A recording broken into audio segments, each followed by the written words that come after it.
Hello students, welcome to my channel literature Gyan. हमने शुरू किया हुआ था सुर सागर सार में कृष्ण मार्गी काव्य। आज हम इसे कंप्लीट करेंगे। विषय वस्तु में मौलिकता।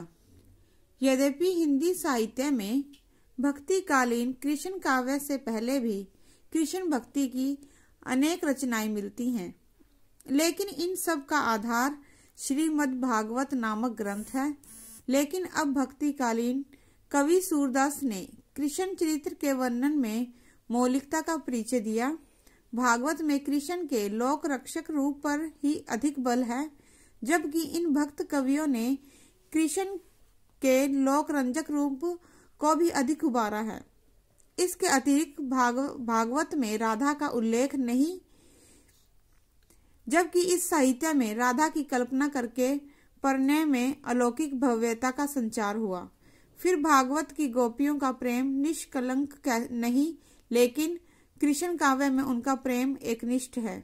लोक पक्ष का अभाव। कवि सूरदास का मुख्य उद्देश्य कृष्ण की बाल लीलाओं का वर्णन करना ही था, इसलिए इन्होंने अपने काव्य में अपने युग का पूर्ण चरित्र प्रस्तुत नहीं किया। इस कवि के लिए तो मथुरा 3 लोक से न्यारी थी, कृष्ण मंदिर ही सब कुछ था। यही कारण है कि इस काव्य में जनसाधारण की आवश्यकताओं तथा समस्याओं का चित्रण नहीं हुआ।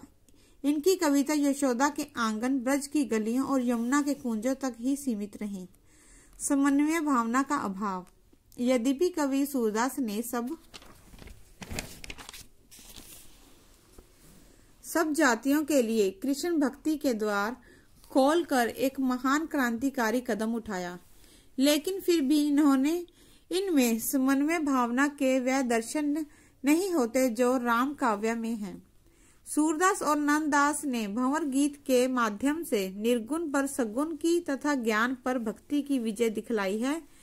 नंददास की गोपियां योग और ज्ञान को मिट्टी के समान समझती हैं, जबकि भक्ति की तुलना अमृत के समान करती हैं। प्रेम पीयूष छाड़ के कौन समेटे दूर।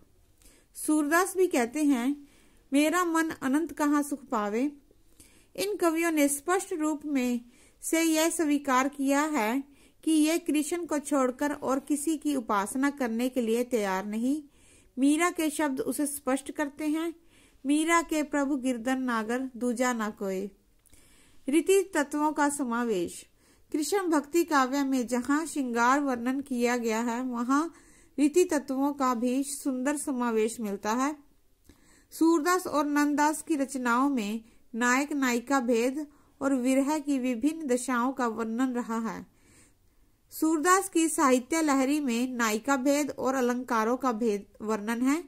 नंददास की रूप मंजरी तथा रस मंजरी आदि रचनाएं भी रीति तत्वों का निरूपण करती हैं।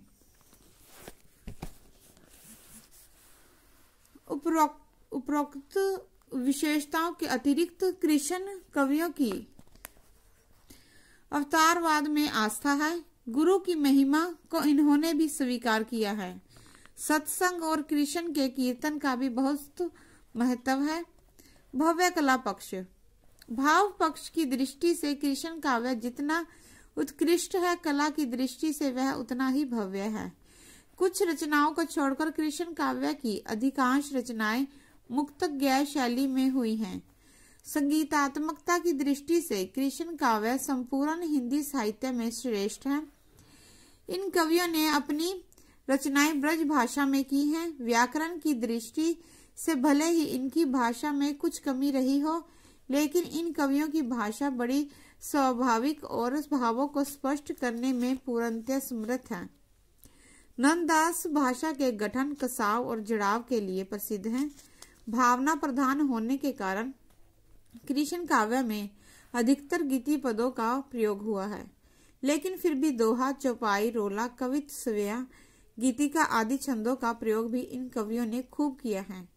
कृष्ण काव्य में सभी प्रकार के अलंकारों का प्रयोग बड़े स्वाभाविक रूप से हुआ है।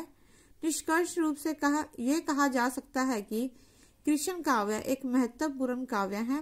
इस काव्य ने अपनी परवर्ती हिंदी साहित्य को काफी प्रभावित किया। यद्यपि इन्होंने चरित्र नायक का एकांकी चित्रण किया है, इसने मनुष्य को कर्तव्यमय संघर्ष से हटकर अंतर्यामी भगवान के प्रेम की शरण में जाने की प्रेरणा दी है, जिससे मानव में वास्तविक जगत से पलायन अर्थात भागने की प्रवृत्ति ने जन्म लिया। लेकिन फिर भी अन्य पक्षों के सामने यह दोष इतना नहीं खटकता। इस दोष को देखते हुए भले ही हम इस काव्य के सामाजिक मूल्यों को कम कर दें, लेकिन इसके काव्य वैभव को देखकर इस काव्य धारा के साहित्यिक देन या महत्व से इनकार नहीं किया जा सकता। हिंदी साहित्य कृष्ण काव्य के प्रति चिरऋणी है। धन्यवाद।